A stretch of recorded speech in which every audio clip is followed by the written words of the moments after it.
wanted to just welcome you all to today's event before I present Professor Natalia Brizuela, who will introduce today's speaker.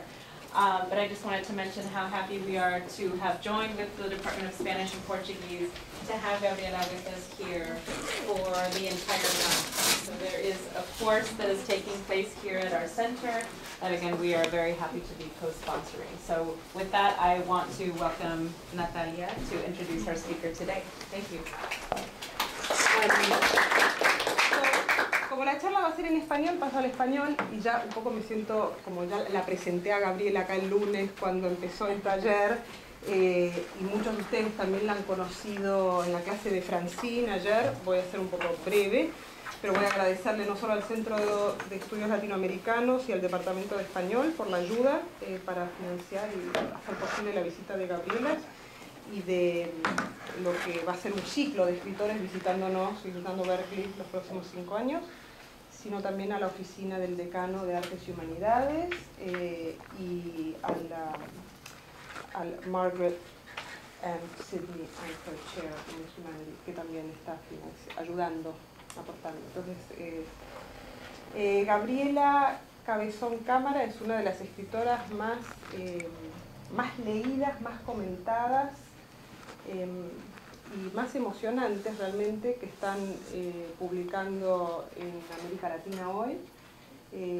A pesar de que ha empezado a publicar, que publicó su primera novela hace relativamente poco, porque su primera novela, La Virgen Cabeza, que fue un exitazo, salió en el 2009.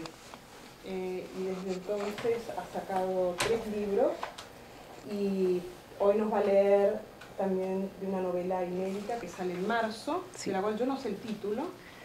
Bueno, lo decís vos cuando se queda como esa intriga. Y ya está trabajando en otra, de la cual nos ha contado un poco también.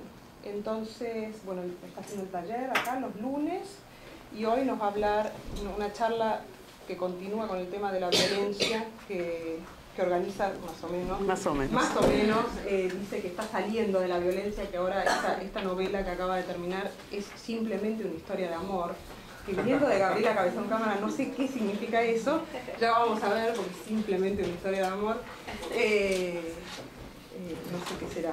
Pero entonces el handout que les di es de algunas cosas que ella nos va a comentar, para que tengan, si a alguien le hace falta, lo voy a dejar acá. Y bueno, y agradecerle a Gabriela por estar acá con nosotros y compartir esta tarde con nosotros, de Superman a los grandes uruguíes, ¿no? Sí.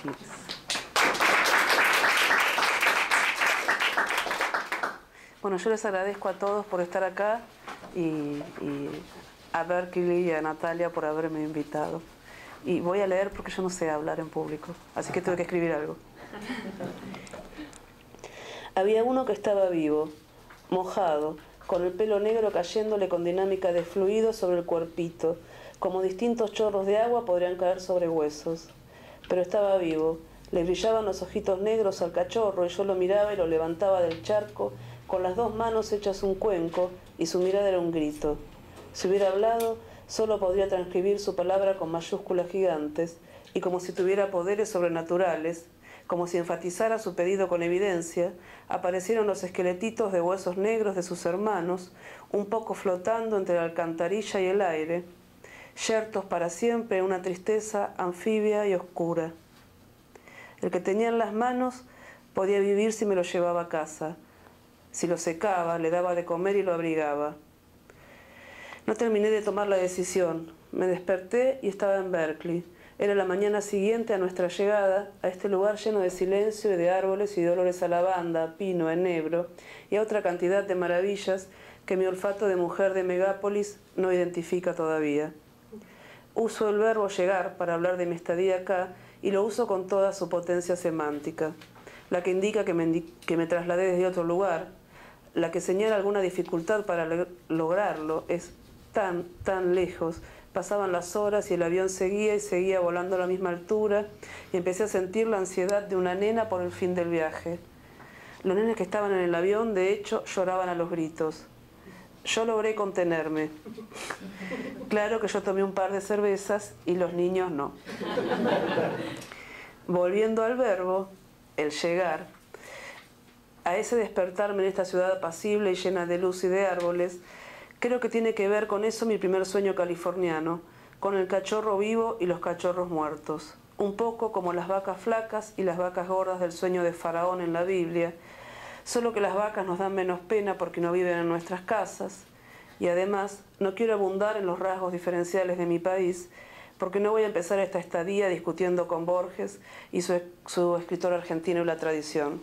Si en el Corán no hay camellos, está bien, maestro, en esta charla se acaban ahora mismo las vacas, que no pretendo que nadie ponga en cuestión mi nacionalidad ni mi intención de tratar temas que no se limiten a lo telúrico. Esa mañana luminosa, de apenas 5 días atrás, el verbo llegar y el olor a Berkeley se ligaron inmediatamente al cachorro al borde de la vida y de la muerte de mi sueño. Pensé, mientras tomaba mi té con leche mirando una secuoya, que cada uno de nuestros deseos tiene algo de cachorro en la frontera de la supervivencia. Los deseos, en mi caso y en el de todos mis colegas, porque paradojalmente escribir es la labor más solitaria y a la vez más acompañada del mundo, los deseos son los libros, son la escritura.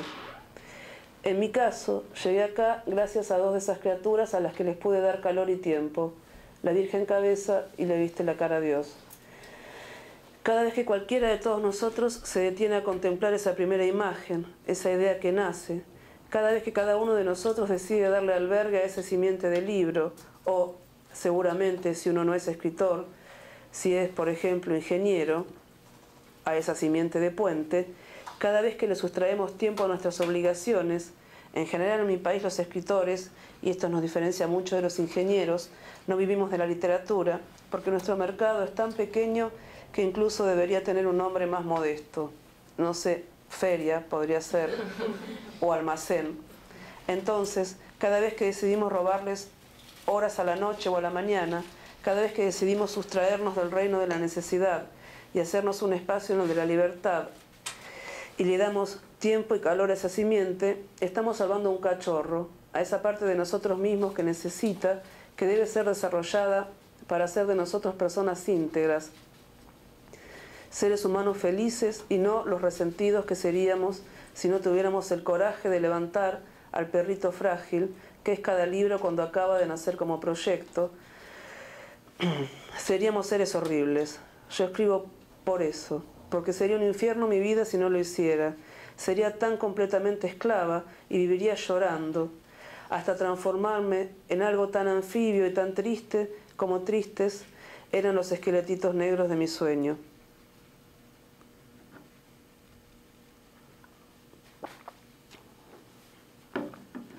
Para eso, para ser capaces de albergar nuestros deseos más genuinos, más propios, para poder escribir en el caso de los escritores, y acá estoy hablando de los de ficción y también de los ensayistas, es decir que estoy hablando de nosotros, de casi todos los que estamos hoy aquí presentes, es bueno no estar solo, salvo durante el acto mismo de la escritura, porque el amor de los amigos y la cercanía de los colegas nos hace más capaces de desear y de sostener esos deseos. Los escritores tenemos amigos muy diversos, de todas partes, incluso muchos que han muerto hace miles de años. Yo me siento amiga de Homero, quien quiera que haya sido, amiga de Sófocles, amiga también de Sor Juana, de Teresa de Ávila y de Mark Twain, quien me hizo tan feliz en los momentos más duros de la infancia. Leer, antes incluso de cualquier escritura, nos forja una pertenencia, un linaje, un hogar, un espacio cálido que hace más fácil el siempre complejo y muchas veces áspero ejercicio de ser. Muchos lectores, yo estoy convencida de que todos, pero eso sería tema para otra charla, nos convertimos en autores. Y en eso tampoco se está solo, aunque uno sea el único escritor de un pueblo perdido en la inmensidad de la pampa. Se escribe con la tradición o en contra, y con los contemporáneos o en contra. En general se hace todo eso simultáneamente. Se puede tener o no conciencia de tanta compañía, pero no se la puede evitar.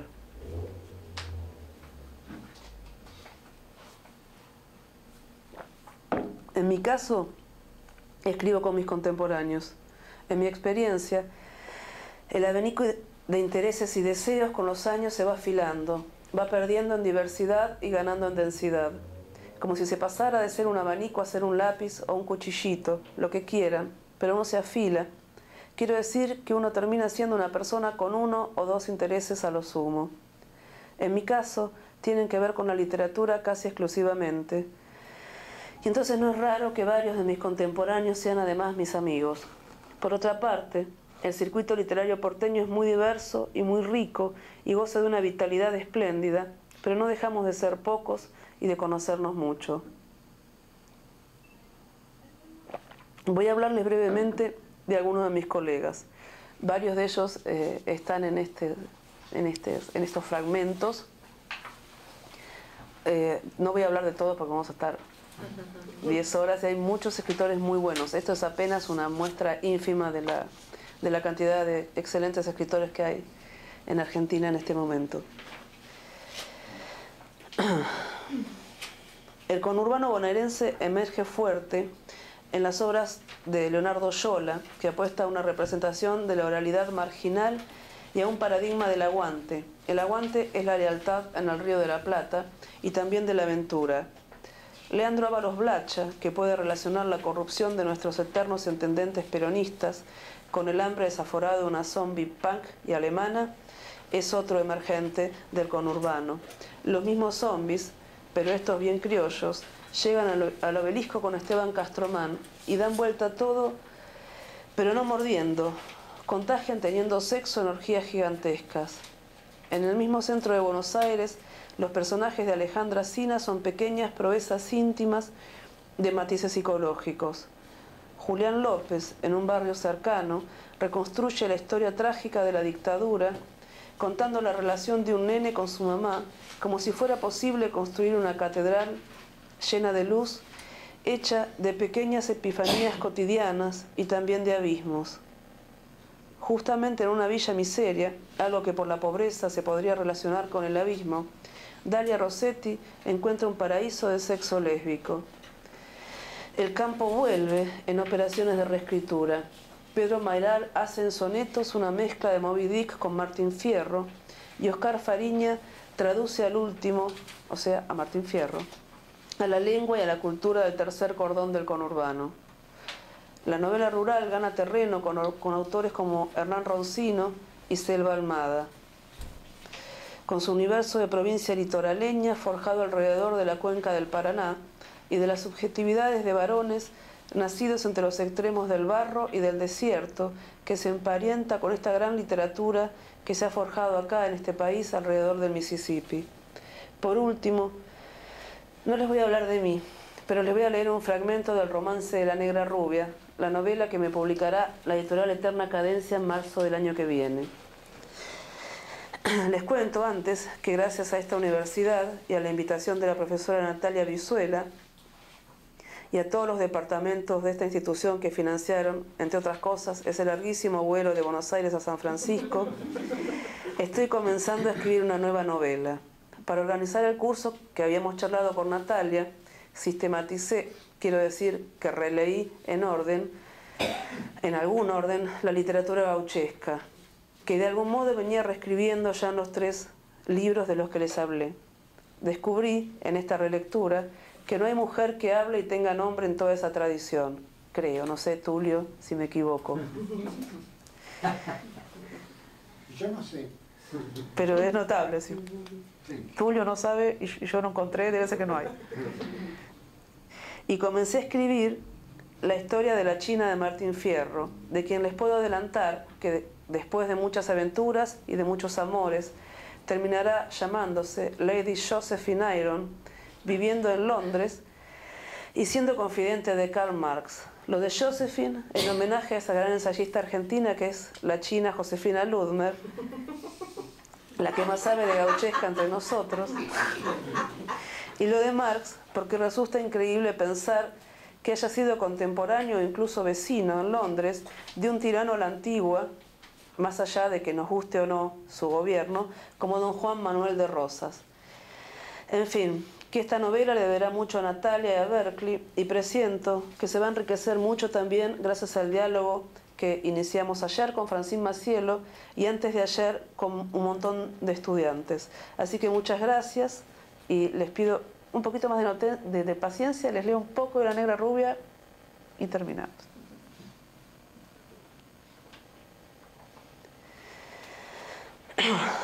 El estallido. Tensa como cuerda de arco, como sapo con habano, como volcán sin salida, como castidad de preso, como una joven promesa que se acerca a los 40, tan preñada de inminencia como una bomba sin reloj, me acerqué el fuego a la mecha y aceleré el empujón que me venía arrastrando desde la más tierna edad. Y todo chocó con todo y después se fue a la mierda. Un estallido normal, aunque no cueste pensar la dinámica explosiva en términos de rutina. Lo vemos como accidente, pero las cosas explotan con ritmo y con poca pausa. Me desperté una vez más sin saber dónde había estado, pero con tan gran dolor, y no solo en la cabeza y la garganta tan seca, como los yuyos que quedan al terminar una cosecha. Me desperté como yerta. No entendía dónde estaba, no podía mover ni un dedo. Estuve horas tratando. Se dio cuenta una enfermera. Parece que moví un ojo y justo me estaba cambiando las dosis de las 10 drogas que pasaban de bolsitas a mis venas y salían de mí vía cañito de goma insertado en la vejiga. Y de ahí se iba a parar a otra clase de bolsita que ya no volvía a mí. Ustedes querrán saber cómo se lleva la intriga de recordarse tomando whisky y merca con amigos y recién volver a verse metido en un hospital sin poder abrir la boca. Bueno, se lleva nomás. Poco tiempo hay de pensar cuando no hay más que hacer que ser la procesadora entre dos clases de bolsas. Así me sentí esos meses, puro cuerpo en resistencia. Las células trabajando para conservarse juntas, los órganos esquivando a la mortal entropía. Entraban drogas legales y salían los desechos, y yo no pensaba en nada, apenas si deliraba una especie de mal sueño sobre un gordo nauseabundo, también atado a la cama, lo suyo por estallido de tejidos adiposos. Creo que soñaba con él porque pese a tanta venda y a tanto desinfectante, algo de olor me subía. Muchas veces me pregunté de dónde mierda venía ese olor asado raro si estaba toda entubada adentro de un hospital. Pensándolo un poco más, lo de estallido normal habría que revisarlo. Una explosión que se precie consiste en una veloz, cuanto más veloz mejor, liberación de calor y de luces de colores y de energía sonora. Todo eso salió de mí. De mis llamas el calor y luces más bien doradas, de mi garganta el sonido. Hasta acá funciona todo. Pero una vez liberadas todas esas energías, la materia que subió cae estrepitosamente presa de la gravedad. Eso no me pasó a mí. El después del estallido se me hizo levitación, como un impas surrealista. No caí.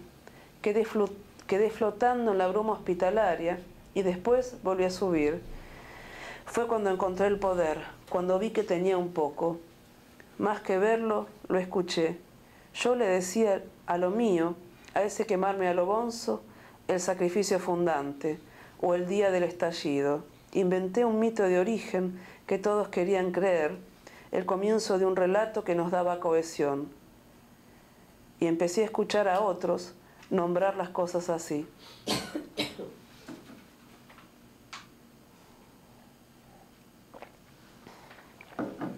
La obra. Para construir poder hay que tener capital. Puede ser solo ambición, alcanza para empezar, pero yo tenía mucho más. Tenía las cicatrices, tenía la furia loca que me había llevado al fuego y el rencor del sacrificio. Tenía un buen edificio que se había conseguido gracias a mi fiero ardor, a mi combustión veloz y a la muy lenta agonía de los meses que siguieron. De ambición no tenía nada o no sabía que tenía o tenía apenas un poco, que me creció cuando supe lo que era tener poder. Me creció como una pija. Vivía al palo todo el día y si alguna vez pensé, tampoco pensaba mucho antes de enterarme. Terminé de hacerlo entonces y giró toda mi vida en torno a esa calentura, la de tener más poder, la de poder ayudar y poder mandar al muere, la de poner en las listas y la de sacar de juego. Me afilé, me concentré, me adelgacé hasta los huesos. Ya no hubo más para mí que el deseo de tener más. Eso lo pienso así hoy. En el momento pensaba que podía hacer el bien. Tampoco fue muy sencillo, la cosa empezó despacio o tardé mucho en caer. A veces creo que no caigo, que cuando muera será por proceso de ascensión, un poco como a la Virgen me arrebatará el muy alto y me caeré para arriba. Seré un caso de inversión del centro de gravedad. Soy un caso de inversión. Nací negra y me hice rubia, nací mujer y me armé de tremenda envergadura, envidia de mucho macho y agua en la boca de tantos y de tanta boca loca. Me cogí a medio país, que también eso es poder. Cuando volví, y qué raro fue volver sin haber estado nunca, cuente esto como inversión, que volví a lo que era mío sin haberlo conocido, me habían reservado un piso con vistas a río y parque, el piso de más arriba. Incluso tenía terraza y ahí pude sembrar faso. No me interesaba en sí, pero me dieron semillas y durante mi juventud no podía sembrar nada si no era un poco ilegal. Y no encontré la manera de sembrar rayas de merca. Y además había tenido, mientras estuve internada, toda una rehabilitación que duró meses y meses. Ya no quería tomar. Lo mismo fue con el whisky. Sencillamente no quise. El vino no era problema, o al menos eso pensé al principio y allá arriba, cuando hasta el agua corriente me hacía sentir muy mal. Después cambié de opinión. Eso lo cuento después. Apenas podía moverme. Salir sin cara es jodido, y eso les digo a las chicas de la brigada de trans cuando se quejan de cómo las miran en todas partes. Probá a quemarte la cara y después vení y contame. Entonces estaba en casa, mirando el río y el cielo. Los espejos los rompí cuando me vi por error. Me trajeron las macetas y tierra negra también. Me entregaron las semillas y en 6 meses los llené de flores de las mejores, de cogollos tropicales con sus peces de colores. Lo más parecido a fumarlos era bucear con snorkel, o al menos eso decían. A mis porros los llamaban escafandras. Ellos me traían comida, todo orgánico y cocido con amor, y agua de lluvia filtrada con cuarzos santos. Me hacían arroz yamaní, y le ponían verduras y algunas flores de Bach para lidiar con el duelo. Para duelar, decían ellos, como si hablaran inglés, y la verdad es que hablaban. Teníamos traductores, además de ilustradores, artistas de clases varias y poetas y escritores. Yo empecé a escribir un blog donde puse parte de esto que estoy reescribiendo ahora. Me usaba bastante el juez y quiso usarme el PJ para sumarme a la masa, nunca yerta y menos viva, de su mayor capital, el plantel de muertos vivos. Si cuando era chiquita yo había soñado con ser una desaparecida, siempre heroica, siempre póster, vuelta cara de pancarta y ejemplo de juventudes, de grande algo me acerqué y lo vieron los muchachos del Primer Trabajador. Me querían en las marchas contra el gobierno local, querían mis declaraciones y más que nada querían que firme lo que escribían. Y yo a veces le firmé. A cambio fui consiguiendo subsidios para mis chicos, becas para los artistas y un montón de privilegios. Y volar no fue el menor. Fuimos parte de comitivas, pagaba Cancillería y dimos la vuelta al mundo. En algunos de esos viajes nos regalaron tarjetas para gastar a piacere y ese periodo lo llamo la temporada europea. Les adelanto un poquito y después lo cuento entero. Yo solo les trabajé de víctima todo el día, hasta me volvió obra de arte. Me metieron en el medio de una mega instalación en la Bienal de Venecia. Yo era la sacrificada. Me quedaba ahí sentada de la mañana a la noche, los 4 meses enteros de la muestra. Atrás estaba Jesús agonizando en su cruz, un holograma mojado que lloraba agua y sangre. A los costados videos y por todos lados fotos de militantes caídos. Los críticos se coparon, a todos les parecía que habíamos superado a la loca de Abramovic. Qué oscuros sus latigazos comparados con mis llamas, qué bella su cara rusa al lado de ese amasijo que era mi cara quemada. Fui el emblema más usado contra la avidez sin fondo del mercado inmobiliario que estaba gentrificando toda ciudad que se precie. Nos pusieron adelante y yo me puse a la cabeza.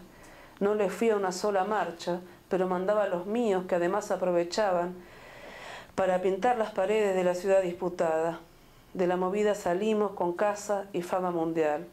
Nos coleccionaron muchos de los mismos que hacían de las ciudades refugios para burgueses.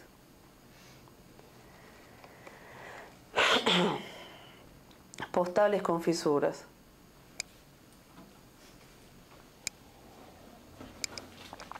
Dije postales, y eran postales tan postales que hasta el mismo Woody Allen tendría pudor de incluirlas en su serie de películas de ciudades.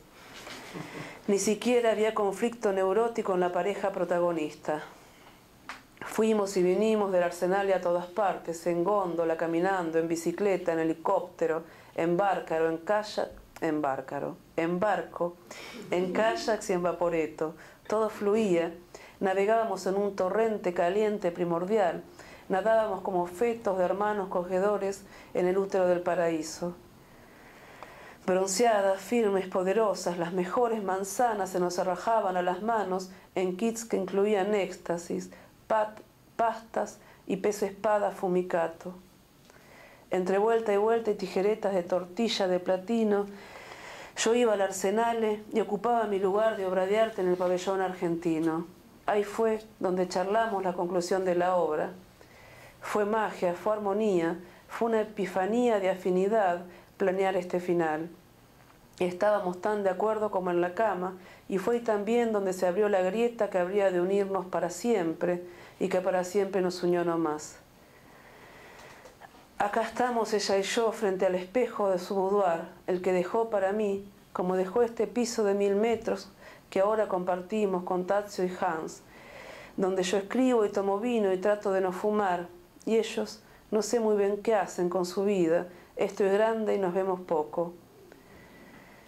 La grieta fue la inevitable, la fatal, la feroz devoradora, la parca que mata amor, galana, billetera, y un de góndola, bate helicóptero, voltea kayak, envenena manzana, deja el pez espada para los gusanos y pone perlas en esos que fueron sus ojos. Mi Helena, la dorada, la firme, la poderosa, la diosa recia de uñas cortas, mi yegua, mi belleza, mi agua, mi carne, mi ternera, mi Helena, mi amor, mi vida, mi aliento, mi mujer, mi marido, mi toro, mi doncella, mi hermana, mi amante, estaba enferma. Cáncer, me dijo, y no se cura, cerró. Y yo, que en asado había mutado, muté en mujer de Lot, en escultura de sal. Volví la cabeza, vi la muerte, la guadaña, mudecí, me hice piedra, me desmoroné, y mientras caía hice mierda medio pabellón argentino. Ahí sí me desplomé, caí en picada, me rompí. Elena miró, quieta, callada, hasta que terminé de caer, y ahí me dijo que me deje de joder con exuberancias de latina pelotuda, que la vida es así, que nos va a pasar a todos, que se iba a morir, pero que todavía faltaba, que teníamos mucho que coger, una obra por terminar y un amor entero para hacer para adelante, y me puso en la boca una pastilla y me llevó al spa del 7 estrellas. Ahí le hice el amor como si a fuerza de gozarla pudiera detener esa entropía. La partí en dos con la fiera intención de pronunciar un fiat ordenador de caos celulares. La hice acabar como una fuente con furia de exorcista. Me vas a matar antes de tiempo, vos. No la maté, no la salvé, pero entendí que no tenía que llorar delante de ella. Y ahí se abrió la primera fisura de la grieta que nos juntó como siamesas, la que a mí me hizo ser yo y mirarla a ella cada vez que me cruzo en un espejo. Y cada tarde cuando escribo como si hablara con Helena en su boudoir. Escribo viéndonos, escribo con ella para ella, y así acabamos las dos con esta obra. El trabajo. La obra la pensamos las dos juntas, codo a codo, boca a boca, concha a concha. La obra la pensamos en pelotas, en Venecia, en Ginebra, en Buenos Aires, en Tokio, en Pekín y en Estambul. Quería darme mundo, mi princesa. La obra la pensamos las dos juntas, pero fue más adelante mi Enelita. La obra la pensamos en espejo, pero no fui yo la autora del último reflejo. Fue ella, mi guerrera, mi cordera, fue mi rubia de tetas de escultura. Llevamos sacrificio pieza a pieza desde el antiguo palacio veneciano a su cubista palacio de Reina de Ginebra. 8 cubos a oriente, a occidente, a los dos polos, rematados en sendas transparencias. Blindex puro al lago, a la montaña, al bosque y a las luces citadinas. Una decena de artistas y artesanos arregló lo que había roto en mi caída. Quedó lista sacrificio parte 1, y le pusimos las manos a la otra. Si sobre la ventana de occidente agonizaba un pobre Cristo de holograma, armamos sobre el vidrio del oriente al bello, al deslumbrante, al magno Vaticano. Lo hicimos también como holograma. Colgaba a la altura del sufriente. Tenía su cúpula, sus torres, su obelisco, sus santos regidores en el techo, sus papas, sus misas, sus millones, sus puentes con arquitos en el Tíber, sus oros, sus pinturas y su Dios de Miguel Ángel con 2 tetas. A las 2 nos gustaba el primer Génesis, el del creador trans que nos realiza varón y mujer según su facha, que por fuerza hubo de ser un poco andrógina. Al Cristo le seguían varios mártires. Para esos el reflejo fue de mármol. Tuvo cada uno sus regias catedrales y ligaron los 2 más importantes el montón de oro montado en carabelas y la sede central del gran banco ambrosiano. Seguían a los mártires los indios. Para esos no tuvimos más espejos que sus tataranietos muertos de hambre con gorras de béisbol sin bordados, que parvas de pendejos costilludos que les salen incluso de los ojos y brotan como flores de semáforos. Para ellos no tuvimos más reflejos que cárceles, que Nikes de la Salada, que Paco, birra y pizza fría. Sufrientes también los del Oriente, gordos, feos, negros y sin dientes, los hicimos urbanos, los vestimos, los pusimos en villas y también en un campo de soja floreciente que solo para ellos largó espinas. En la pieza que habíamos hecho en Argentina, a los indios les seguían los soldados. Cabral, soldado heroico, y una parva de salteños que armaban montonera al padre de la patria. San Martín, que cruzaba los Andes en litera, calmando los dolores con morfina, el reuma, las heridas, el asma y la bronquitis, todo en lo alto y en pelotas y a los gritos, por hacer de Buenos Aires puerto libre.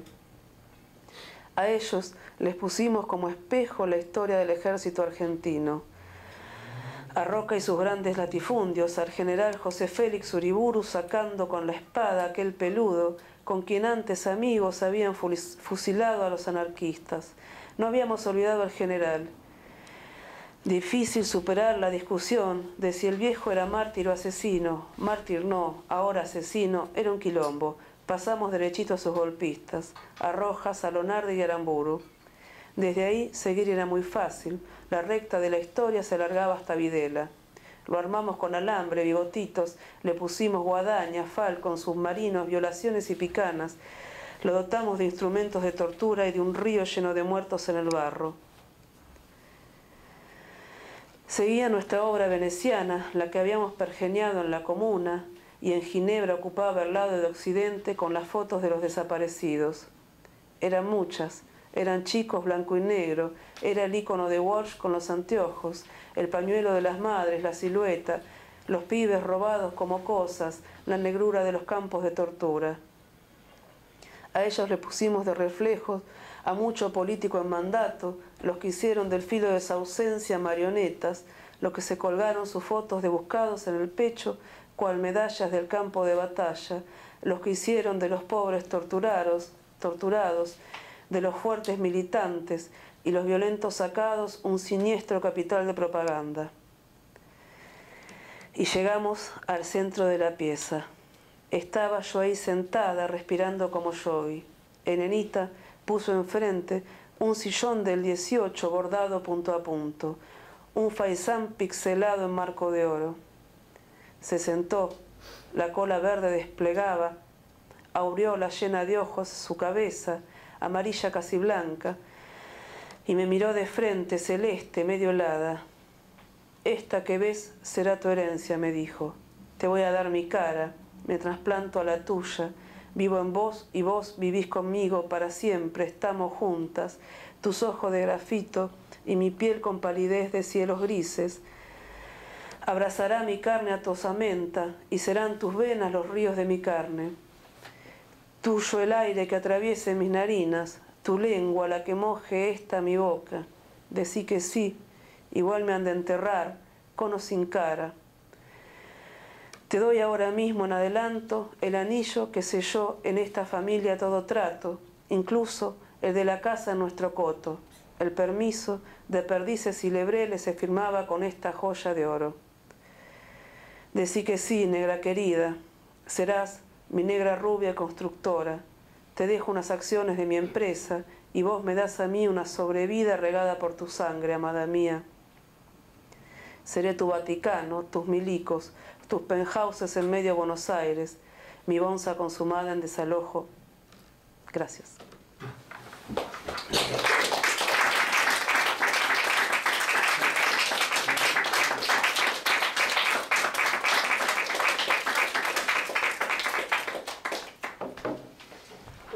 ¿Podemos hacerte algunas preguntas? Las que quieran. Por ahí empiezo. Me llamó la atención cómo acá aparece algo que está en tu trabajo previo también, ¿no?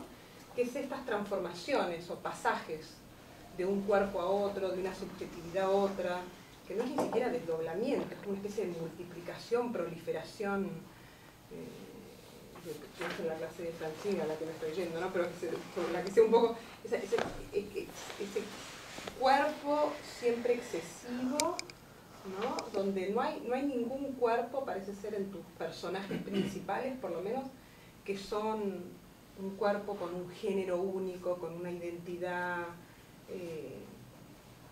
cartografiable, ¿no? Hay una especie de transformación constante que si podías hablar un poquito de eso. No sé si de dónde viene la pregunta, pero ¿a qué va? O sea, cuando yo nací me llamaba Carlos Ramón. No. Me parece... Lo que me pasa es que me parece que una de las cosas más interesantes de las nuevas subjetividades que están surgiendo en las últimas décadas, que yo me haya enterado en los últimos tiempos, es esa posibilidad de cambio, esa posibilidad de transformar el cuerpo. O sea, uno no se piensa igual a sí mismo cuando piensa que puede cambiar su cuerpo, y estoy hablando desde cambiar la forma de la nariz a cambiar de sexo directamente, que son cambios muy alucinantes, ¿no? Y me resulta muy atractivo y muy fascinante que haya algo que se llame yo durante todos esos cambios. O sea, yo tengo una amiga que ahora se llama Eva, que fue psicólogo acá en Nueva York hasta los 40 años y que volvió a Bahía Blanca. Es un lugar muy conservador de la Argentina, un lugar lleno de marinos, un lugar tremendo, también lleno de artistas y poetas. Y volvió a Bahía Blanca a transformarse en mujer. Y Eva habla de sí misma y dice yo, tanto de cuando era psicóloga en Nueva York como ahora cuando es docente y militante en Bahía Blanca, y es toda una dama. ¿Y qué dama? Mide 2 metros, es divina, espléndida. Me interesa mucho eso que permanece y que se llama yo, con todas estas posibilidades de transformaciones, ¿no? Como, ¿qué es eso? ¿Qué es eso que llamamos yo? Y hasta dónde podemos transformarnos sin ser otros. No sé, me interesa mucho esa cuestión de la identidad que está tan en movimiento, me resulta fascinante. uno mismo se construye, ¿no? Sin ir a la cosa ya quirúrgica, sin la transformación quirúrgica, uno mismo se construye una identidad que uno sabe que podría ser otra. No sé muy bien cómo explicar eso, pero todos sabemos que podríamos ser otra cosa. Yo digo yo de mí, y yo tal vez podría haber sido, no sé, una diseñadora gráfica en Roma, una vez tuve la posibilidad. Y también podría haber sido una suicida drogadicta en el conurbano bonaerense. Otra vez tuve esa posibilidad. Y soy yo, siempre. No sé, es como, me fascina esa cuestión. Claro, como si es lo que ha empezado a suceder o se ha vuelto posible en términos quirúrgicos, digamos, ¿no? En las últimas décadas, en realidad pusiera en evidencia algo que de algún modo está siempre en la Constitución. Sí, claro. Exactamente eso. Qué bueno que lo sepas explicar tan claro. Yo estuve intentando todo el tiempo. Gracias, Nati.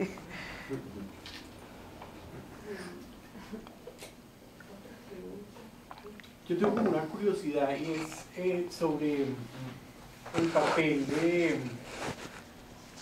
Evidentemente cuando uno te lee, uno sabe que estás en juego con la tradición y tu charla de aquí está muy encaminada a tu relación con la tradición argentina.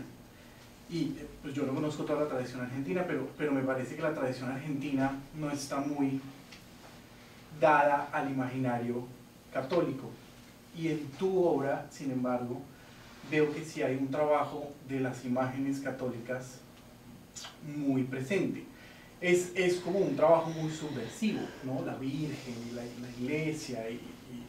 Entonces me gustaría que hablaras un poco quizás cómo funciona este imaginario dentro de la tradición argentina, si es que funciona y cómo lo ves tú. O sea, porque lo que se me hace curioso es que tú como que eres muy rebelde, por así decirlo, de la tradición argentina, pero dentro de esa rebeldía ocurre algo muy curioso, y es que te vas a este imaginario católico, ¿no? Que lo haces de todas maneras muy, muy subversivo, pero ¿sí me entiendes? O sea, de pronto hablar un poco de eso, como que sí te ocurre.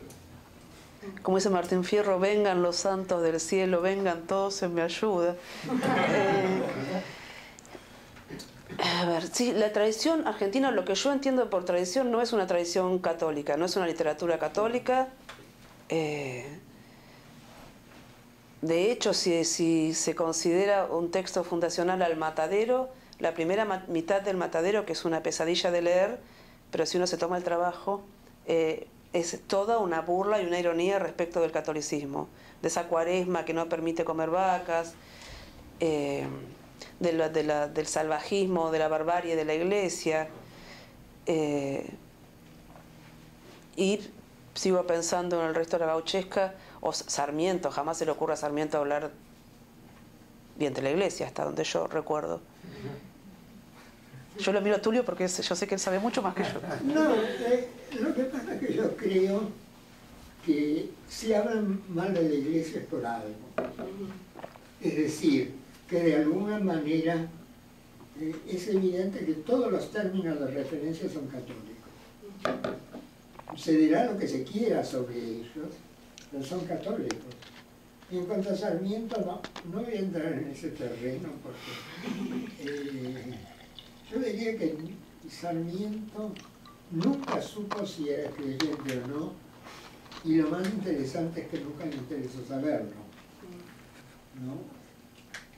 Pero volviendo a porque yo le escuchaba, y lo que me parece que, por otro lado, no es solo, digamos, ese sujeto, que es todos los sujetos, al mismo tiempo, el mundo es todos los mundos. Es decir, de pronto empieza todo además con esa imaginación que usted tiene, que creo que funciona un poco como esa institución que enseña lenguas en Monterrey, que dice que la gente no aprende las lenguas porque tiene resistencias. Y al final, a fuerza de machacar, le quitan la resistencia y aprendió. Y de alguna manera a mí usted me ha hecho eso. Es decir, pero por ejemplo, en cierto momento, aquí vino Evita, eso es evidente. Después desaparece. Y Evita no solo como la mujer que fue, sino realmente con todo lo que estaba pasando en el mundo en ese momento. Que eso es lo que me pareció más notable. Y no sé si me estoy yendo a pegar los tomates probablemente, pero yo estoy muy interesado. Eso es lo que me impresionó más realmente. Bueno, gracias, Tulio. Y volviendo a lo del catolicismo, o sea, si bien no tenemos una literatura de fervorosa fe, sí tenemos educación católica. Yo fui al catecismo cuando era chica. Hice la comunión, la confirmación y no hice más nada porque ya era adolescente y me empezaba a dar cuenta un poco que no... ¿No era tuyo?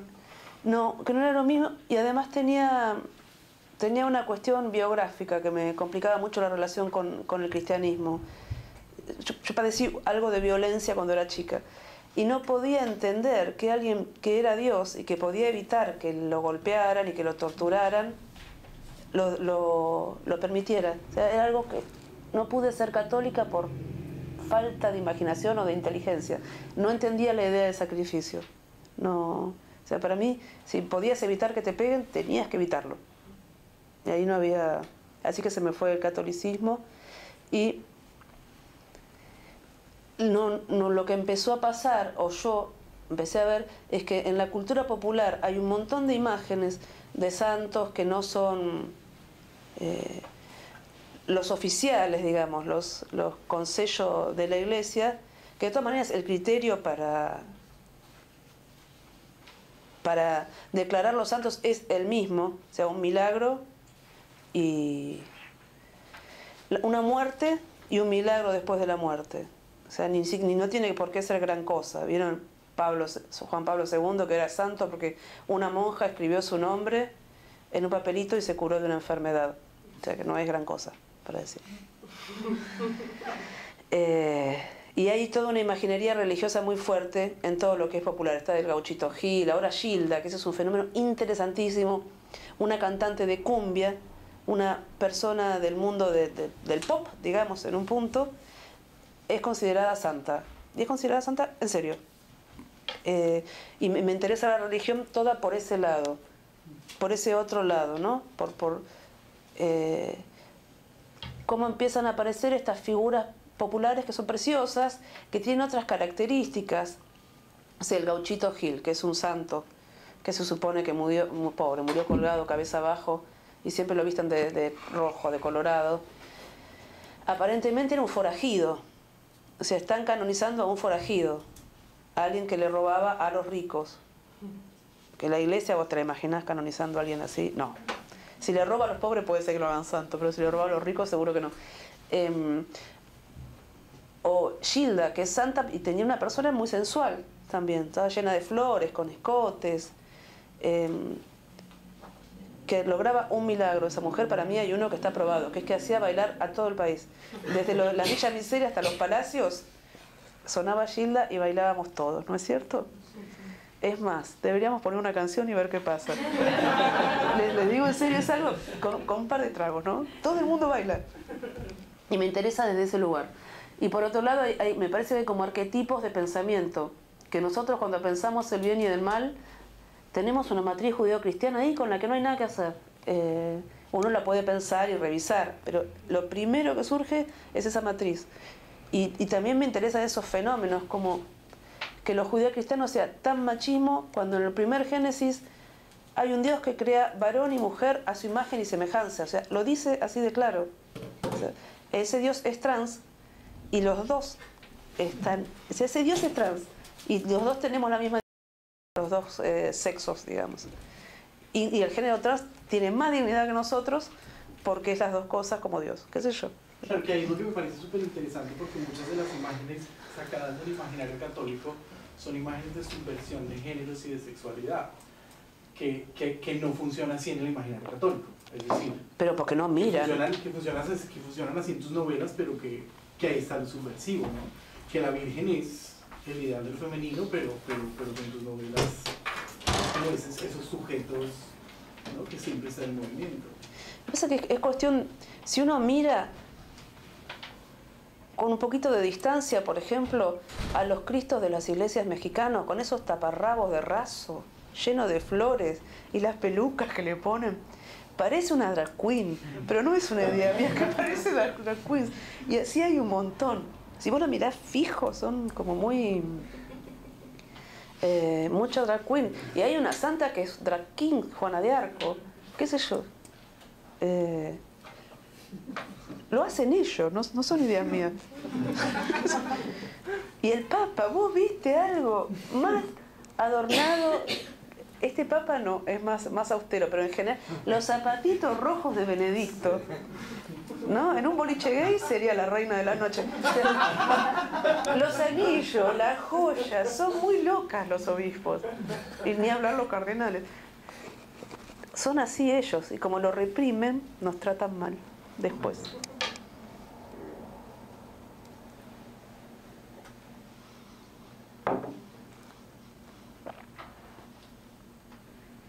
Yo tenía otra, bueno, vos tenías una, ¿no? Sí. Vos.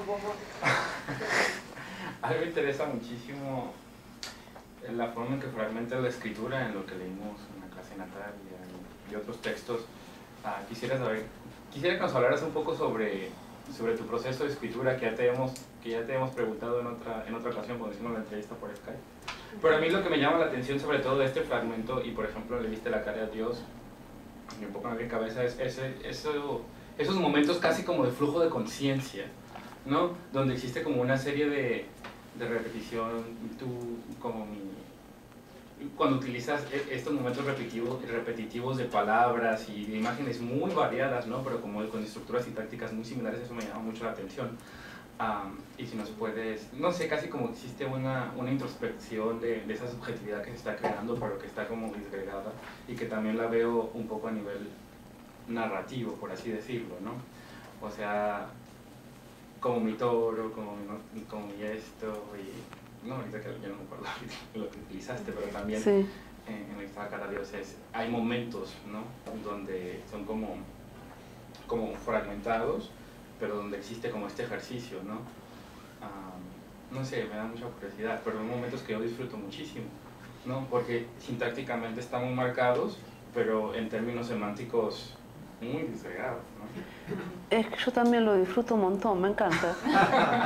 Lo disfruto mucho, cuando me pongo a hacerlo soy muy feliz. Esas enumeraciones locas y esas asociaciones que no las había pensado hasta que no me puse a escribir. De hecho yo no pienso hasta que no pienso con las manos. Me llegan a cortar las manos, voy a verla celebrada encima, pero no las había pensado hasta que me pongo a escribir eso. Lo que parece la misma estructura sintáctica es en realidad un metro. Los últimos 2 o 3 años estoy recopada con los metros.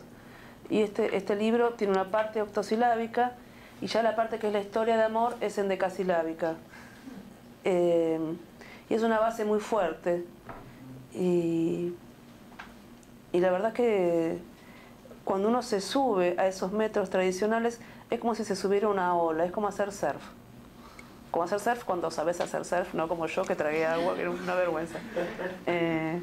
Es como hacer surf. Te subís y vas dándole dirección a algo que tiene una fuerza y una vida propia, más allá de vos. Esas son cosas que me gustan de la tradición, ¿no? Que tienen, bueno, bien tomada, tiene fuerza. Hay cada soneto que uno tiene ganas de suicidarse cuando lo lee.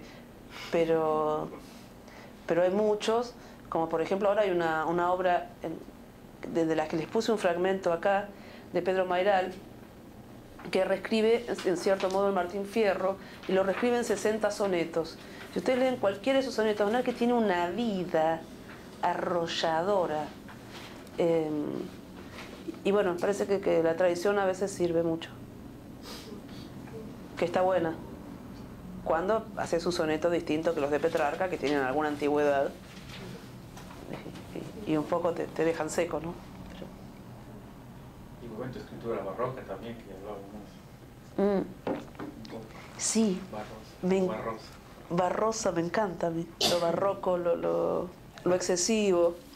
Sí, yo siempre pienso que, en algún sentido, el hecho mismo de escribir, por lo menos en países como los nuestros, yo porque supongo que los que hablamos somos todos latinoamericanos acá, en países como los nuestros, donde no hay mercado, donde no vas a vivir de eso, o es muy difícil, serán 10 personas las que lo hacen, 10 personas que además podemos considerar que hacen literatura, aunque no nos guste tanto. Después hay algunos más, pero no podemos considerar que hacen literatura. El mismo hecho de escribir tiene algo del orden del don, de lo gratuito, de lo excesivo. Por eso yo siempre pienso que es algo como del reino de la libertad, algo que es un privilegio hacer, algo que cuando hablo del reino de la libertad y la necesidad, pienso en Marx, y pienso que cuando suceda la revolución, todas las personas van a poder escribir o pintar o hacer algo que amen y sin ninguna utilidad aparente o inmediata, o ese desarrollarse a uno mismo, ¿no? Me parece un privilegio y de una belleza total.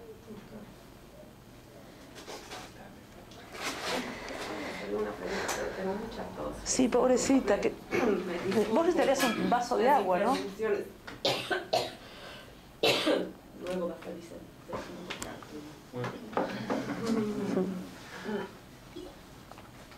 Gracias, Manuel. Tiene que ver con lo que nos leíste ahora y la idea de un pabellón argentino dedicado a íconos de la guerra sucia y de la dictadura, y también el deseo de la narradora de haber sido una desaparecida heroica. Y un poco, ¿nos podrías comentar cómo estás trabajando estos íconos o imaginarios de la dictadura y cómo circulan hoy, se interiorizan, o luego el pabellón en llamas o deshaciéndose a través de esa figura entrando en una suerte de crisis? Pabellón argentino estrenamos uno este año, que vamos a tener por 20 años, nos tendrían que llevar, ya que es nuestro, digo. Y la obra, yo quería que la idea fuera que rondara alrededor del sacrificio, como si... Hace un tiempo empecé a pensar en el sacrificio, en los sacrificados, como si hubiera alguna constante antropológica, transhistórica, por la cual cuando alguien muere, cuando hay un sacrificio, hay una acción, hay una reacción. Por ejemplo, hablo de lo más chiquito, falta un semáforo en la esquina, pasa un auto, pisa un nene, entonces ahí se pone el semáforo. Como un poco a la manera antigua en que, no sé, cuando empiezan a moverse las naves griegas en ese mar, cuando Agamenón mata a Ifigenia, digo, salvando la distancia entre el semáforo y la guerra de Troya, hay algo del sacrificio que funciona como en la antigüedad. Hubo hace poco en mi país, en Buenos Aires, tomaron unos terrenos, unas personas, algunas personas eran, bueno, qué sé yo, quilombo político, no importa quién es, pero la mayor parte de personas muy pobres que pueden vivir en el medio de la basura porque no les queda más remedio, ¿no? Y tomaron unos terrenos en un lugar horrible, al costado del riachuelo. El riachuelo es uno de los cursos de agua más contaminados del planeta. Es difícil explicar lo que es eso. No es agua, no tiene oxígeno, es negro, es denso. Y tomaron unos terrenos al costado de ese lugar. Imagínense quiénes pueden disputarse semejantes tierras de mierda. Pero de todas maneras, el gobierno porteño no quería que los tomen. Tienen otros planes, no sé qué van a hacer ahí. La gente va y los toma, reprimen. El gobierno nacional tampoco quería que tomen esos terrenos. No sé, de verdad que me pregunto para qué los quieren. No, prefiero ni imaginarme. Pero igual se quedan estas personas. Entonces van y reprimen. Mueren 3 personas. Entonces el entonces jefe de gabinete, Aníbal Fernández, le dice al todavía gobernador de Buenos Aires, Mauricio Macri, ah no, ahora hay que darles los terrenos porque hubo 3 muertos. Y a mí la argumentación me pareció un delirio. Hay que darle los terrenos porque no tienen dónde vivir, no porque hay 3 muertos. O sea, me pasa algo con eso del sacrificio que es como una locura. Porque entonces, ¿qué vamos a hacer? Necesitamos una casa y agarramos y matamos a los 3 que menos más antipáticos nos caigan de nuestro bar, de nuestro circuito de homeless, qué sé yo. ¿No? Otra cosa que imaginé fue eso. Necesitamos tierras, entonces vamos, matamos a uno. ¿Por cuántos muertos me da esta tierra? Pues esto está ya todo un delirio paranoico de ficción. Pero esto pasó en serio. O sea, no, hubo 3 muertos que dar las tierras. Y no me acuerdo cómo seguía la pregunta. Ah, los desaparecidos. Bueno, eso tiene una circulación desde que, por lo menos yo soy adolescente, y me enteré de la existencia de las personas que fueron secuestradas, torturadas y desaparecidas por la dictadura. Son los héroes contemporáneos de la Argentina, absolutamente así, y sin ninguna discusión.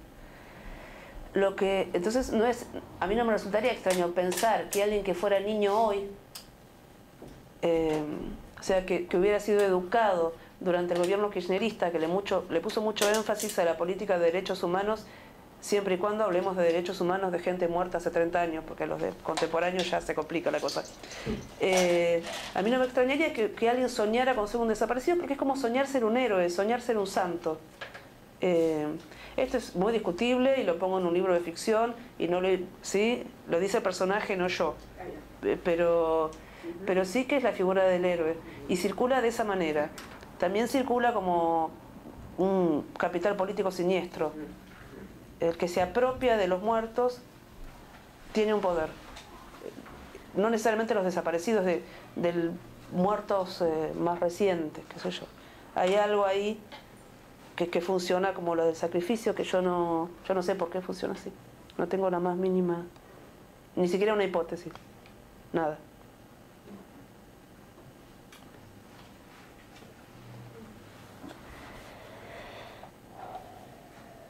Yo te quería preguntar, un poco surgió en un par de las preguntas, ya de modo lateral, que es pasa en todos tus textos, en el que nos leíste recién otra vez, que es el modo, esta especie de viaje delirante, donde uno de repente está en un lugar y está en otro, lo esté o no lo esté. O sea, no necesariamente, a veces el viaje no tiene que estar sucediendo realmente, a veces es un viaje más bien metafórico, pero esta posibilidad repentina de estar en muchos lugares impensables casi, ¿no? Y pienso, yo no sé por qué, cuando, por lo menos en tu literatura, cuando escucho ese traslado enloquecido, pienso, tal vez probablemente erróneamente, en el libro o en los libros de Cristian Alarcón, ¿no? Sobre el conurbano, al cual vos misma has mencionado ya varias veces, ¿no? Donde, claro, el conurbano, ese nuevo conurbano porteño, lo que significa es la presencia de un universo principalmente latinoamericano, pero no solo, porque hoy hay también comunidades africanas, inmigrantes, no, o sea, de repente se ha poblado Buenos Aires en su conurbano de hablas, comidas, prácticas culturales totalmente hasta este momento extranjeras a lo porteño tal y cual se fue organizando y sistematizando en el último siglo. Entonces yo no sé si hay una relación. Entonces lo que quiero decir, en esta especie, el modo en el que en tus libros uno está repentinamente en 1.000.000 de lugares diferentes, ¿no? 1.000.000 de lugares como qué. Bueno, el modo acá, donde de repente estamos en Venecia, estamos en otro lado, en la Virgen Cabeza, de repente hay como una especie de salto mortal y estamos en Miami, y después una se va a Cuba. ¿No? Esas son mis ganas de viajar. Claro, tal vez tan sencillo como son todas tus ganas de viajar. No. Me preguntaba si estaba la posibilidad de ese imaginario, si estaba ligado a una transformación geopolítica que ha ido sucediendo en Buenos Aires en las últimas 2 décadas. Eso enriquece mucho, o sea, es muy lindo empezar a hablar con personas que vienen con otras historias, con otras comidas, con otros códigos. Eso que pasó en Buenos Aires en los últimos 20 años, o por lo menos yo empecé a percibir en los últimos 20 años, a mí me da mucho placer y mucha alegría. Me siento muy cosmopolita, ¿viste? Que tenemos una ciudad cosmopolita, tenemos gente de Senegal, de China, de Paraguay, de Bolivia, de Perú, de Colombia, de Ecuador, incluso estadounidenses. Es algo muy grato. No sé si tiene que ver con eso, sino creo que con cuestiones más biográficas mías. Esa sensación de que pudo haber pasado todo eso que dije antes y sin embargo, no sé, estoy acá, qué flash. Yo te cuento dónde estaba hace 35 años, decís, qué loco. Está bien, pasaron 35 años, pero sí, esa sensación, no sé, esa cosa re loca que uno puede nacer en un hogar sin biblioteca, que tiene 2 libros, y estoy charlando, dando una charla yo, acá. Wow. ¿Qué pasó? Quiero decir, como eso. Por supuesto, en la ficción está exagerado y mucho más. Pero como esas posibilidades de hacer cosas que no eran las que parecía que estaban previstas para tu vida.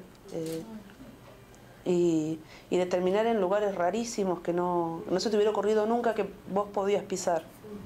O sea, sencillamente, durante mucho tiempo de tu vida no sabías que existían y después cuando sabías que existían pensabas que eran para otros. Y resulta que no, que pueden ser también para vos. Esto en lo bueno y en lo malo, ¿no?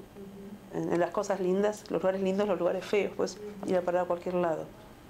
La sensación de poder ir a parar a cualquier lado es muy fuerte. Y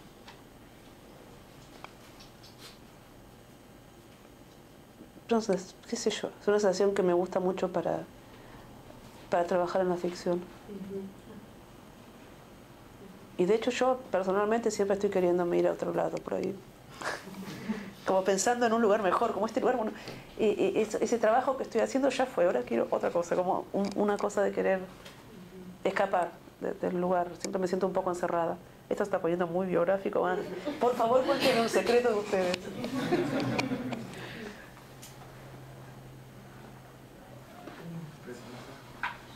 Haciendo una relación con la pregunta de Camilo sobre el catolicismo y los comentarios de Natalia sobre estos cuerpos que se transforman en otros cuerpos y se identifican. Yo me pregunto si habría una conciencia autoral o narrativa en tu trabajo de una especie de transubstanciación propia de del misticismo de la Iglesia Católica, en que los cuerpos se transforman en otros cuerpos en otras cosas, y si esto significaría de alguna manera una especie de resistencia a la apropiación de lo capital humano en los problemas, no sé, contemporáneos de la política y de la literatura en Argentina hoy. No entendí la parte de apropiación de qué. De lo capital humano, de los cuerpos. Ok. El uso de los cuerpos. El uso de los cuerpos. Es que me parece que esa es la mayor transformación que tienen los cuerpos. Son subjetividades y son materia para uso de otros, ¿no? Como políticos, institucionales. Políticos, no sé, cuerpo de mujer es posible carne de prostíbulo, cuerpo de varón es posible carne de cañón. Como el cuerpo, como un cuerpo que es portador de una subjetividad, es carne de una subjetividad, es una cosa y combustible para uso de otros, me resulta como muy, qué sé yo, estremecedor. Y me parece que me perdí una parte de la pregunta. Hay algo que no... Comienzo, si había ¿Cómo una era? relación entre eso y una cuestión más mística, Mística, o de la transubstanciación. No que yo me dé cuenta, pero puede ser que la haya. Pero igual también esa fue otra cosa que yo no entendía de la... Como que sacrificio tampoco entendía lo de la hostia. Parecía horrible. Quisiera agregar a eso que es muy interesante que La Noche Oscura, el poema de San Juan sobre el cuerpo que se va de sí mismo, es como un poema que estructura Le viste la cara a Dios, ¿no? Es cierto. Le viste la cara a Dios es un librito que relata la historia, más bien lo que le pasa en la cabeza a una chica que es víctima de una red de trata. Y lo primero que le pasa es que se aliena completamente. O sea, mientras le dan las palizas, la golpean, la torturan, la violan, que es a lo que le llaman el proceso de ablande, hasta que la chica accede a ser prostituta como si hubiera sido su idea, su deseo y su vocación. Lo que le pasa a este personaje, a Bella, la estrategia que ella haya para sobrevivir, es alienarse. Entonces cree que su cuerpo está ahí y le están haciendo esas cosas, pero su alma está con Dios en un lugar bastante más agradable y más cálido y donde es contenida. O sea, sufre como un viaje místico, como un viaje astral. Y sí, La Noche Oscura del Alma tiene todo que ver con eso. No sé si pensarlo como transubstanciación. Acá es como una treta del débil, con una linda tradición literaria para citar. Eso, es eso.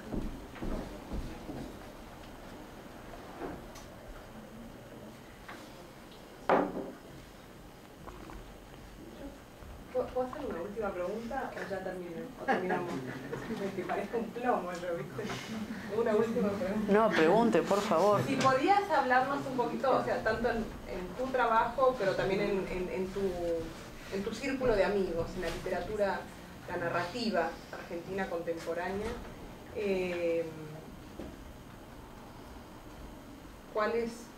si hay algo en común, más allá de esa amistad de la que hablaste, ¿no? Y que se leen, si hay algunos ejes principales en esa...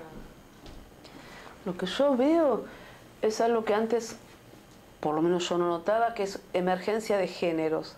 Hay gente que está haciendo policial y están haciendo policial y no se quieren mover de ahí. Hay gente que está haciendo pulp y hacen pulp.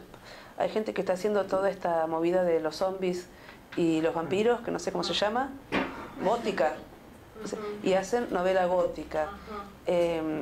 Hay toda una emergencia de géneros, que eso es así como un fenómeno. Porque están como volviendo a géneros ya existentes. Parece que en la literatura argentina no había géneros de esa manera. Claro. Tal, fulano de tal hace esto y nada más.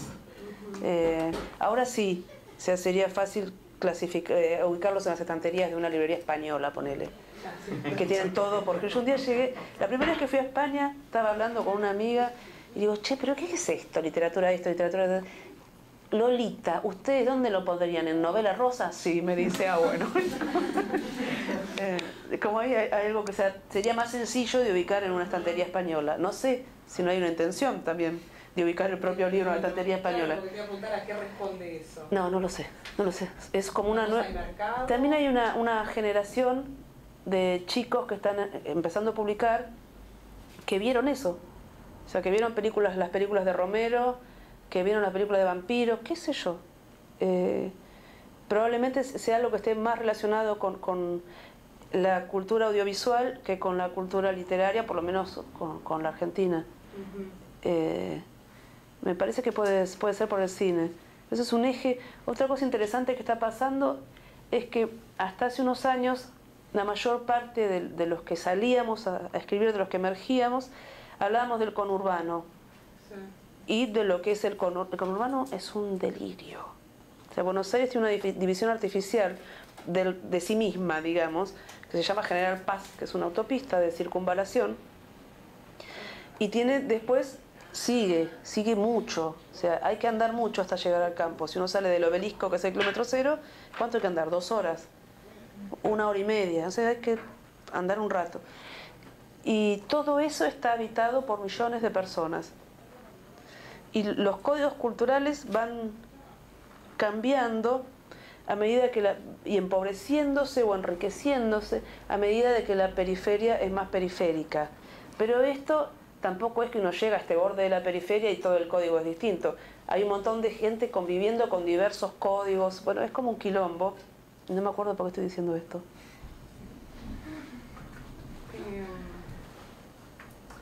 Porque dijiste, cuando vos empezabas a escribir, tu generación hablaba mucho del conurbano. Claro, nosotros hablábamos mucho del conurbano. Había algo, ni siquiera es generacional, porque lo que voy a decir ahora, yo pienso como Fowell, que mis congéneres son los que empezaron a publicar en la misma época que yo. Yo empecé tarde, así que todos mis congéneres tienen 10 años menos que yo.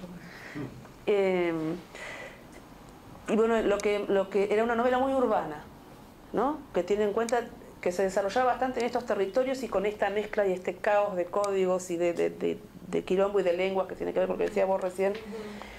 Y ahora la novela rural está empezando a ocupar novelas que se escriben que suceden en el campo, en un escenario rural, con subjetividades rurales y con historias. Y está empezando a suceder eso. Selva Almada, de la que tienen un fragmento también en estos apuntecitos, es una escritora buenísima a mi juicio, que trabaja sus novelas en toda la zona del litoral, y es como un fenómeno curioso de éxito de crítica y público, que en Argentina en general, y no sé cómo sucede en el resto del mundo, no van juntos. Que a la academia le guste a alguien y a la gente también. Es muy muy raro. Está Hernán Roncino. Está empezando a pasar algo con la novela que sucede en el campo. Y después hay escrituras muy exquisitas. Hay gente como Carlos Ríos, que es un poeta y narrador, que escribe como unas novelas apocalípticas, como si uno dijera, en algún sentido, yo siempre cuando lo leo pienso que él sigue escribiendo sobre la dictadura, ¿no?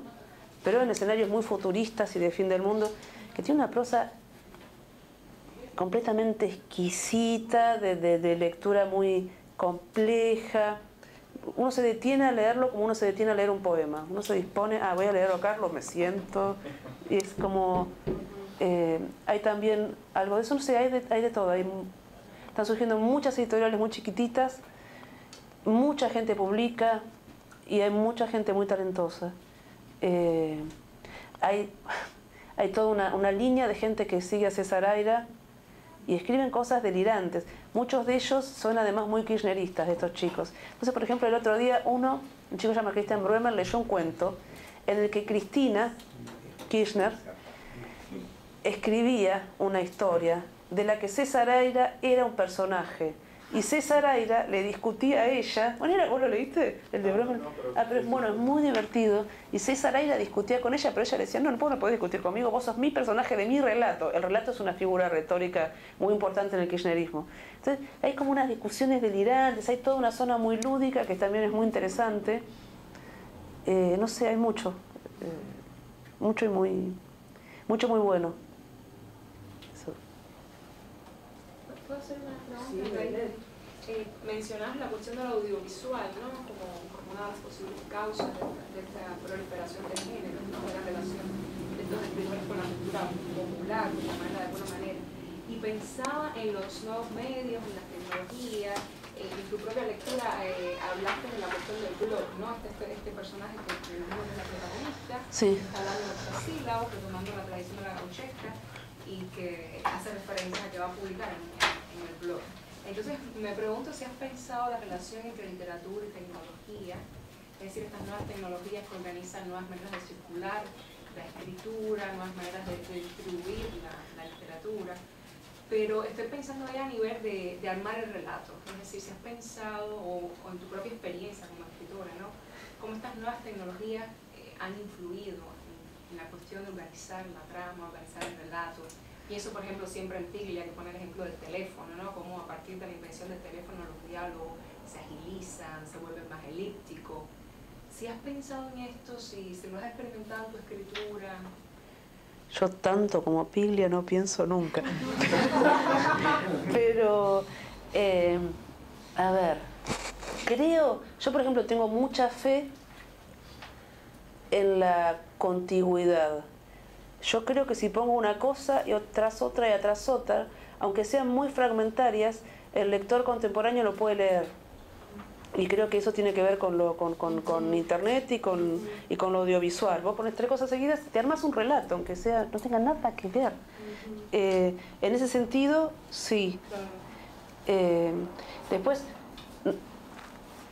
qué sé yo, no soy una persona que escriba, por ejemplo, con oraciones cortas. Twitter para mí a mí que me gustan las subordinadas, lo barroco, Twitter es una pesadilla para mí. Pero sí leo personas que escriben relatos en Twitter que son espectaculares. La presidenta de la Nación, por ejemplo. De verdad, fíjense, escribe muy bien. O sea, después uno puede estar políticamente de acuerdo, ¿no? Yo de hecho no soy kirchnerista. Pero hace unos relatos que decís, wow, mirá Cristina, ¿por qué no fue escritora? O sea, es buenísima en Twitter. Es muy, muy buena, de verdad. Y después uno piensa, más allá del soporte, ¿no? Ponele Hemingway, hubiera sido un tuitero del carajo, porque esas todas oraciones cortas, una posibilidad de contar historias así.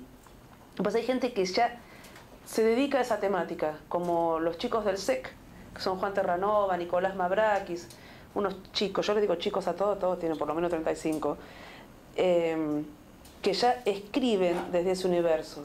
Mavrakis tiene un libro que se llama No alimenten al troll. Yo no sabía que era un troll hasta que no leí el libro de Mavrakis, en el que es alguien que escribe comentarios. Explícale vos, Sergio. Yo la verdad el troll no.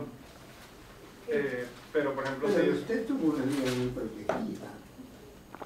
Puede ser, ¿por qué? Si no sabe que es un trolo. No, un trolo sí sé. Tengo un amigo trolo. Troll. Un troll es algo de internet que no sé qué es.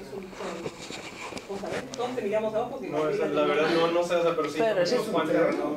No, un troll. Alguien contamina la conversación. Alguien que mete basura, porquerías. Cuando empieza a enviar emails de 4 páginas. Es una especie como de gnomo malo, una cosa así. Un personaje mitológico. Sí. Pero en internet es alguien que no sigue las reglas y que empieza a destruir la comunicación.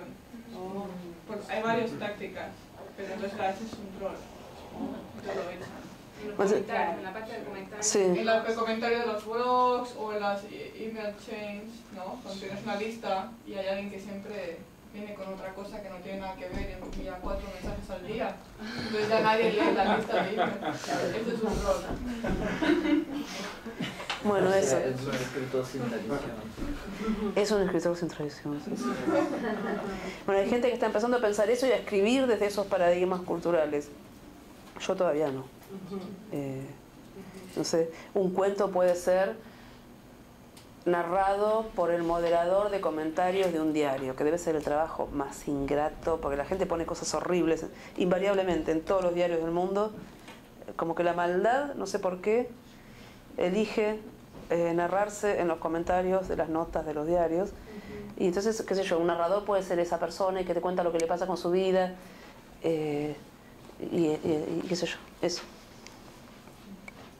Sí, de hecho, perdón, Juan Terranova tiene un texto que se llama Las masas y lengua, algo así, y habla de cómo el comentario dentro de cuando escribes ya sea una nota periodística o un texto, el comentario ya se ha vuelto un espacio de diálogo que de alguna forma le está dando una nueva forma a esta forma de escribir, ¿no? Igual también como tanto Facebook o Twitter está también cambiando nuestra forma de leer, que de alguna forma no lo consideramos todavía literatura, pero de alguna forma está influyendo en esta forma de, digamos, parámetros de lectura, ¿no? O de escritura también.